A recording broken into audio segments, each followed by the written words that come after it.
Welcome to tadka with भावना। तो आज हम बनाने वाले हैं साउथ की फेमस डिश, वो भी मेंदू वड़ा। और बहुत टेस्टी होता है, बहुत स्वादिष्ट होता है, डिलीशियस होता है। जिन लोगों को रेसिपी नहीं पता उनके लिए तो ये रेसिपी है ही, लेकिन जिन लोगों को पता है, लेकिन इस छोटी छोटी ट्रिक से आप लोगों को बताऊंगी कि आप लोग मेंदू वड़ा परफेक्ट कैसे बना सकते हैं। तो चलिए मैं बताती हूँ। ये मैंने लिए है उड़द की दाल, और ये मैंने 2 कप लिए और 2 घंटे के लिए पानी में भिगो कर रख दी है। तो अब मैं इमली लूँगी। ये हमारी चपाटी इमली होती है जिसमें गुठली नहीं होती। आप बाहर चपाटी इमली बोलोगे तो वो दे देंगे, जिसमें गुठली नहीं होती। थोड़ी सी इमली मैंने पानी में भिगोकर रख दी है। इसे भी हम 2 घंटे तक पानी में रखेंगे। तो चलिए अब हम सांभर की तैयारी करते हैं। तो ये देखिए, मैंने इसमें 1 कप अरहर की दाल ली है कुकर में। और ये दाल लेने के बाद अब इसमें पानी डालेंगे। तो मैंने लगभग 3 कप पानी डाले हैं। और अब हल्दी डाल देंगे थोड़ी सी, और इसमें थोड़ा सा हम डालेंगे धनिया पाउडर। तो ये देखिए, मैंने धनिया पाउडर डाल दिया है। और अब मैं इसमें थोड़ा सा स्वाद अनुसार नमक डाल दूँगी सांभर में, क्योंकि आप लोगों को ये मेज़रमेंट कर कर ही नमक डालना है। तो अब मैं इसमें प्याज और लहसुन भी डाल देती हूँ। और इसमें थोड़ा सा ऑयल डालेंगे। ये नॉन फ्लेवर है, ऑयल है। तो ये ऑयल डालने के बाद अब हम कुकर को रख देंगे गैस पर। 2 सीटी आने तक हम इसे पकाएंगे।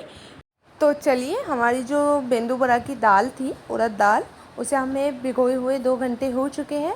और इस तरीके से चेक भी कर सकते हैं आप लोग। तो ये हम छान लेते हैं अब दाल को।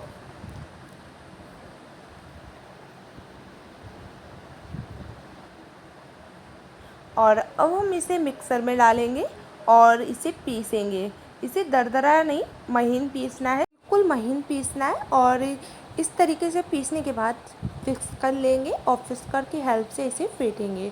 तो आप लोग जितना फेंटेंगे मेंदू वड़ा उतना ही टेस्टी बनता है। तो आप लोग जितना फेंटोगे उतना ही टेस्टी होता है। तो इसे अभी थोड़ी देर के लिए फेंटना है अच्छे से, और इसे हम रख देंगे थोड़ी देर के लिए और ढककर। तो इसे रेस्ट पर रख। तो चलिए सांभर की तैयारी करते हैं। इसमें ऑयल रख दिया है हमने गरम होने। और उसके बाद अब हम इसमें जीरा डालेंगे। एक टिप है, वो मैं आपको बताऊंगी थोड़ी देर में। तो ये देखिए, जीरा और मेथी डाल देंगे। उसके बाद हम प्याज और सब्जियां डालेंगे। तो मैं यही टिप बताने वाली थी कि आप लोग, कुछ लोग सोच रहे होंगे कि हाँ मैंने कुकर में देखा है कि सारी सब्जियां मिला देते हैं, लेकिन नहीं, आप लोगों को नहीं मिलाना। मैं अलग से इसलिए डाल रही हूँ क्योंकि जब कुकर में हम सारी सब्जियां मिला देते हैं तो ये मिक्सअप हो जाती हैं, वो स्वाद नहीं आता जो सांभर में आना चाहिए। और फिर सब्जियां घुल जाती है तो पता भी नहीं चलता कि कौन सी सब्जी क्या है। तो मतलब देखने में भी अच्छा नहीं लगता, और ना ही सांभर का स्वाद आ पाता। तो इसलिए हम सब्जियों का तड़का अलग लगाएंगे दाल में, और एक और तड़का लगाएंगे वो बाद में लगाएंगे। तो इसलिए आप पूरी वीडियो देखिएगा। तो प्याज डालने के बाद हम लहसुन और अदरक को पीस लेंगे, उनका पेस्ट बनाकर हम डाल देंगे। इसी तरीके से डालिएगा, ताज़ा अदरक होना चाहिए, जिससे बहुत स्वाद आता है सांभर में। और अब डालेंगे चॉप किए हुए टमाटर और इसे मिक्स कर देंगे। अब इसे हम ढककर रखेंगे और 20 से 15 मिनट तक हम इसे पकने देंगे। स्लो आंच पर ही पकाना है। तो ये देखिए, हमारे 20 से 15 मिनट बाद हमारे टमाटर और प्याज अच्छे से पक चुके हैं। तब तक आप लाइक एंड सब्सक्राइब कीजिए और अपने दोस्तों से शेयर कीजिए, हमें मोटिवेशन मिलेगा और हम ऐसी रेसिपीज़ और लेकर आएंगे। आप लोग कमेंट में भी बताइएगा कि आपको कौन सी रेसिपी देखना है।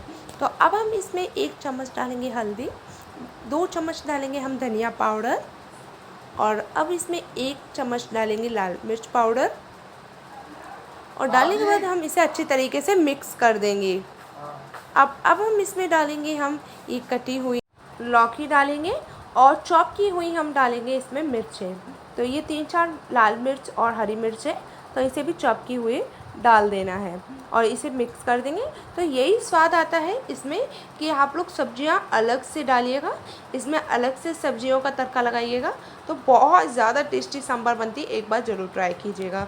तो अब मैंने ऊपर से डाली है चॉप की हुई कद्दू, और सहजन की फली डाल देंगे।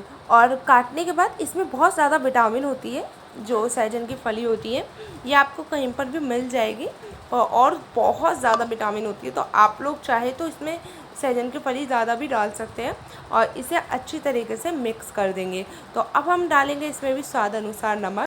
इसलिए मैंने पहले ही बताया है कि आप लोग नमक का मेज़रमेंट थोड़ा ध्यान से कीजिएगा। आप लोगों को हर जगह नमक डालना है, मेंदू वड़ा में भी, सांभर की दाल में भी और सब्जियों में भी। तो इस तरीके से आप लोग नमक मेज़रमेंट के साथ डालिएगा। तो चलिए हम जो हमारी मेंदू वड़ा की प्रिपरेशन थी वो आगे कंटिन्यू करते हैं। तो सबसे पहले अब इसमें हम डालेंगे नमक स्वाद अनुसार, और इसमें कटी हुई करी पत्ता डालेंगे काट कर, और चॉप की हुई मिर्चें डालेंगे। थोड़ी सी मिर्चें डालिएगा। उसके बाद हम इसे विस्कर की हेल्प से हम फेंटेंगे। तो आप मेंदू वड़ा को जितना फेंटोगे उतना ही बहुत पल्पी और क्रंची बनेंगे, बहुत टेस्टी मेंदू वड़ा बनते हैं। और यही कमी होती है कि लोग कम फेंटते हैं, तो इससे आपके जो मेंदू वड़ा है उतना स्वाद नहीं आ पाता, और ना ही क्रंची बनते ना ही स्पॉन्जी बनते। तो आप लोग जितना फेंटोगे उतना ही अच्छा है। तो मैंने भी ये देखो, हमारा जो पेस्ट है वो बहुत कम है, तो इसलिए मैं आधे घंटे तक फेंटूँगी। इसे हाथ की हेल्प से भी फेंटना है। तो आपका जितनी क्वांटिटी है आप डबल उससे मेहनत कीजिएगा, और उसे हाथों के हेल्प से, विस्कर की हेल्प से फेंटिएगा। तो उसी से आपका जो मेंदू वड़ा है वो बहुत टेस्टी बनेगा। और जितना आप फेंट पाओ, जितना मतलब आप लोगों को जितना फेंटना हो उतना फेंटिएगा, मतलब जितनी ज़्यादा आप फेंटोगे उतना ही अच्छा मेंदू वड़ा बनेगा। तो ये हमने फेंट कर रख लिया है, और अब हमारी जो सब्जियां हैं वो भी पक चुकी हैं अच्छे से, तो हम ये देख सकते हैं। और इसलिए मैं सब्जियों को और मेंदू वड़ा को साथ में दिखा रही हूँ, क्योंकि आप लोग सोच रहे होंगे कि अलग अलग क्यों नहीं दिखाया। क्योंकि इसलिए नहीं दिखाया क्योंकि आप मेंदू वड़ा को पहले सेक लेंगे तो वो ठंडे हो जाएंगे, और सांभर हमारी गर्म रहेगी तो स्वाद नहीं आता। स्वाद तभी आएगा जब मेंदू वड़ा गर्म होंगे और सांभर भी गर्म होगी, तभी आपको बहुत ज़्यादा स्वाद आएगा। तो इसमें अब हमने थोड़ी सी हींग डाल दी है, और जो हमारा इमली भी हमने भिगो कर रखी थी वो भी हम इसे अच्छे से मिक्स कर देंगे पानी में ही। तो इसे अच्छी तरीके से मिक्स करना है। जो इमली का पानी है उससे बहुत ज़्यादा सांभर में खट्टापन का स्वाद आता है। तो आप लोग आगे रेसिपी बिल्कुल देखिएगा, क्योंकि इसका क्या करना है कैसे करना है तो वो आपको सब कुछ दिखाऊंगी मैं। और ये बिल्कुल एक ही वीडियो में आपको सारी रेसिपी मिल रही है मेंदू वड़ा की, तो आप लोग कहीं जाने की ज़रूरत नहीं पड़ेगी कि अलग से सांभर की वीडियो या मेंदू वड़ा की देखनी हो। तो ये सांभर का मसाला ऊपर से हमने डाल दिया है। आपको अगर इसकी भी रेसिपी चाहिए तो आप कमेंट में ज़रूर बताइएगा, अगर जिसके पास सांभर की मसाले की वीडियो ना हो या फिर रेसिपी ना हो। तो इसलिए अब हम दाल को देखेंगे कुकर में। हमारी जो दाल है वो अच्छे से पक चुकी है, और 2 सीटी के बाद हमने इसे कुकर को खोला है, और अब हम दाल को दूसरे बाउल में हम निकाल लेंगे। अब जो सांभर की सब्जियां थी वो भी अच्छे से तैयार हो चुकी हैं सांभर की दाल में डालने के लिए। तो अब हम गैस को ऑफ़ कर देंगे, और सारी सब्जियां हम सांभर की दाल में हम डाल देंगे। तो ये हमारी इन दोनों को मिक्स कर हमारी सांभर बिल्कुल रेडी होती है, और बहुत स्वादिष्ट होती है। और अब हम इसमें इमली का पानी भी डालते हैं। तो पहले मैं इसे इमली के पानी को छान लेती हूँ। तो ये छानने के बाद जो हमारी इमली का पानी है वो नीचे दाल में सांभर में आ चुका है। तो अब हमारी सांभर इतनी टेस्टी और स्वादिष्ट बनती है। तो आप लोग ये देख सकते हैं, इसका जो हमने सब्जियां और जो दाल थी वो अलग अलग पकाने पर हमारी जो सांभर है वो बहुत अच्छी, देखने में भी अच्छी और स्वाद में भी बहुत डिलीशियस बनती है। तो आप लोग इस तरीके से सांभर बनाइएगा, कसम से बहुत टेस्टी बनती है और देखने में भी बहुत टेस्टी लगती है। तो अब हम इसका जो सांभर का स्पेशल तड़का लगाएंगे। अब इसमें कढ़ाई में हमने तेल डाला है, और अब हम थोड़ी सी राई डालेंगे, और ये डालिए साबुत लाल मिर्चें। तो मिर्चें डालने के बाद में डालेंगे थोड़ी सी हींग, और हींग डालने के बाद अब इसमें हमने जो कटे हुए करी पत्ता है वो डाल देंगे। करी पत्ता डालने के बाद डालेंगे हम कस्तूरी मेथी। तो बस कस्तूरी मेथी जो बाहर की मिलती है वही डालना है। तो ये मैं थोड़ी सी कस्तूरी मेथी डाल देती हूँ, इससे बहुत ज़्यादा सांभर में स्वाद आ जाता है। तो अब हम इससे तड़के को रेडी हो गया है, और अब हम सांभर में डाल देते हैं, और थोड़ी सी सांभर हम कढ़ाई में डालेंगे जिससे हमारा जो तड़का है पूरा सांभर में आ जाए।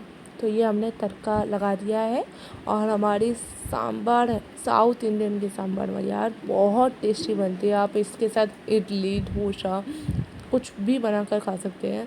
तो ज़रूर बनाइएगा, और अपने बच्चों को इस तरीके से खिलाओगे तो सच्ची मानिए बहुत टेस्टी बनती है। मेहमान भी आपकी तारीफ़ें करते हुए थकेंगे नहीं। तो चलिए बेंदू बड़ा की हम प्रिपरेशन को आगे कंटिन्यू करते हैं। और कढ़ाई में हम ऑयल डालेंगे और एक कटोरी लेंगे और प्लास्टिक की पॉलीथीन में उसे हम अंदर डालकर बिल्कुल पैक कर लेंगे, जिस तरीके से आप वीडियो में देख रहे हैं। तो ऊपर से हम इसमें रबर बांधेंगे और इस ट्रिक से आपके बेंदू बड़ा बिल्कुल परफेक्ट बनेंगे। आपको कोई झंझट नहीं होगी, हाथों के हेल्प से नहीं बन पाते।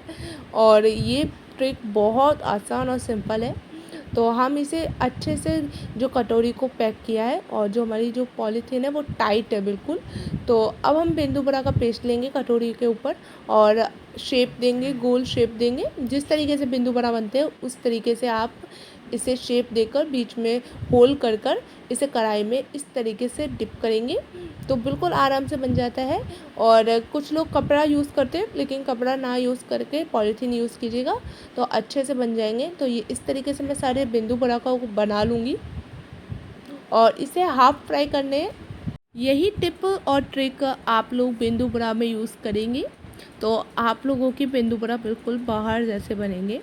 हाफ़ फ्राई इसलिए करते हैं क्योंकि ये जो बेंदू बड़ा होते हैं ना वो क्रंची इसलिए बनते हैं क्योंकि हम हाफ़ फ्राई करके फिर फुल फ्राई करते हैं। ये जो रेस्टोरेंट में भी आपको बाहर जो भी आप बेंदू बड़ा खाओगे तो वो लोग हाफ़ फ्राई करते हैं। आप टिक्की भी देखोगे हाफ़ फ्राई करके फुल फ्राई करते हैं। तो इससे हमारे जो बेंदू बड़ा होते हैं या फिर टिक्की होती है वो बहुत ज़्यादा क्रंची होते हैं और अंदर से सॉफ्ट होते हैं। तो इस तरीके से आप बेंदू बड़ा बनाइएगा। उसके बाद हम बेंदू बड़ा को फ्राई कर लेंगे, हाफ़ फ्राई किया है हमने। अब हम इसमें हल्का सा पानी छिड़काव कर देंगे क्योंकि ये स्पॉन्जी बन जाएंगे। ये हमारे जो बेंदू बड़ा है वो ज़्यादा कड़क नहीं होंगे अभी। तो हम बाकी सारे बेंदू बड़ा इसी तरीके से रेडी कर लेते हैं। तो ये सारे हमने पानी में हल्का से छिड़काव लगा कर रखे हैं। अब हम इसके फुल फ्राई करेंगे इसको। और जो फुल फ्राई करना है इसमें थोड़ा छींटे आएंगे तो आप लोग थोड़ा दूर रहकर सेफ्टी से कीजिएगा। तो सारे हम बेंदू बड़ा को फुल फ्राई कर लेंगे और इसे फुल फ्लेम पर आप लोग फ्राई कीजिएगा। और उसके बाद ये देखो हमारे जो बेंदू बड़ा है उसका कलर भी चेंज हो गया है और बहुत क्रिस्पी बनते हैं, क्रंची बनते हैं, अंदर से बहुत सॉफ्ट होते हैं।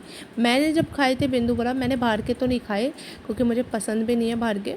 तो जब मैंने मम्मी के हाथों के खाए तो इतने टेस्टी बने थे, इतने टेस्टी कि बहुत ज़्यादा टेस्टी बने थे। और ये बिल्कुल आप लोग बाहर के स्वाद मिलेगा क्योंकि मेरी बहन बता रही थी कि बिल्कुल बाहर के जैसे ही बेंदू बनाए हैं। तो बिल्कुल आप लोग बनाइएगा और खाइएगा। और ये देख सकते हैं ये कितने क्रंची और अंदर से कितने सॉफ्ट है। और सांभर के साथ तो यकीन मानिए जितनी बेंदू बड़ा अच्छे नहीं होंगे ना उतनी सांभर बहुत टेस्टी थे। तो आप लोग सांभर की रेसिपी और बेंदू बड़ा की रेसिपी ज़रूर देखिएगा, फुल वीडियो के साथ बनाइएगा। अगर आपको रेसिपी पसंद आई हो तो थैंक्स फॉर वॉचिंग। फिर मिलती हूँ नई रेसिपीज़ के साथ। Like and subscribe.